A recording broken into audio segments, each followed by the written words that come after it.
ముఖ్యంగా ప్రథమ ఉత్పత్తిదారులు ఎవరైతే ఉంటారో వారి ద్వారా ఏర్పాటైన సంఘాలను మనము ప్రొడ్యూసర్స్ ఆర్గనైజేషన్ ఆర్ ఉత్పత్తిదారుల సంఘాలు అని అంటాం.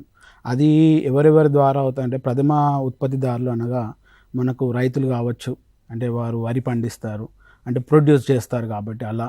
మత్స్యకారులు కానివ్వండి, లేకపోతే గ్రామీణ ప్రాంతంలో చూసుకున్నట్టయితే రూరల్ ఆర్టిసన్స్, కళాకారులు కానివ్వండి, గ్రామంలో పనిచేసే రైతులు, అలాగే మనం చూసుకున్నట్లయితే పాడి పరిశ్రమ, ఇలా అనేక ఉత్పత్తిదారుల సంఘాలు ఉంటాయి.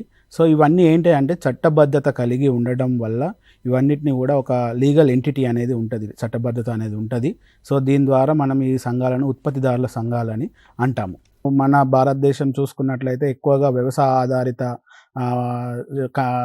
దేశం కాబట్టి ఎక్కువగా మనకు వ్యవసాయం మీద ఆధారపడి ఉంటారు కాబట్టి రైతులు వ్యవసాయము ముందస్తుగా ఉంటుంది. తర్వాత మనకు ఉద్యాన పంటలు, తర్వాత మత్స్య పరిశ్రమ, యానిమల్ హస్బెండరీ, ఇలా అనేక వ్యవసాయ అనుబంధ శాఖలు ఉన్నాయి. వాటి ద్వారా ఏర్పాటైన సంఘాలను మనము వివిధ రకాలుగా తెలియజేయచ్చు. దేనికి దానికి కూడా సపరేట్గా బైలాస్ అనేది ఉంటాయి. ముందుగా ఈ రైతు ఉత్పత్తిదారుల సంఘాలు అని అంటే రైతులు వారి యొక్క ఆర్థిక సాంఘిక సమస్యలను తీర్చుకోవడానికి నిమిత్తమై ఒక సంస్థను అనేది ఏర్పాటు చేసుకుంటారు. ఇది స్వయం ప్రతిపత్తి కలిగిన, స్వతంత్రత కలిగిన సంఘము. ఈ సంఘంలో ఏంటంటే సభ్యులే అధికారులు అవుతారు, వాళ్ళే పరిపాలన అనేది చేస్తారు. ఇంకోటి ఏంటంటే స్వయం ప్రతిపత్తి అంటే సెల్ఫ్ సఫిషియన్సీ అనేది ఈ సంఘానికి ఉంటుంది.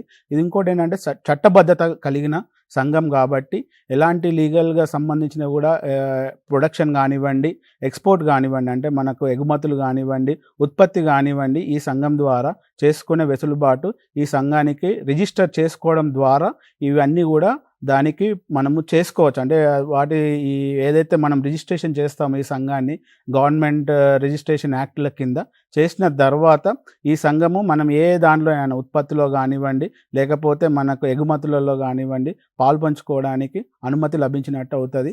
కాబట్టి ఇందులో ఇది రైతుల ద్వారా ఏర్పాటు అవుతుంది కాబట్టి రైతు ఉత్పత్తిదారుల సంఘం అంటారు.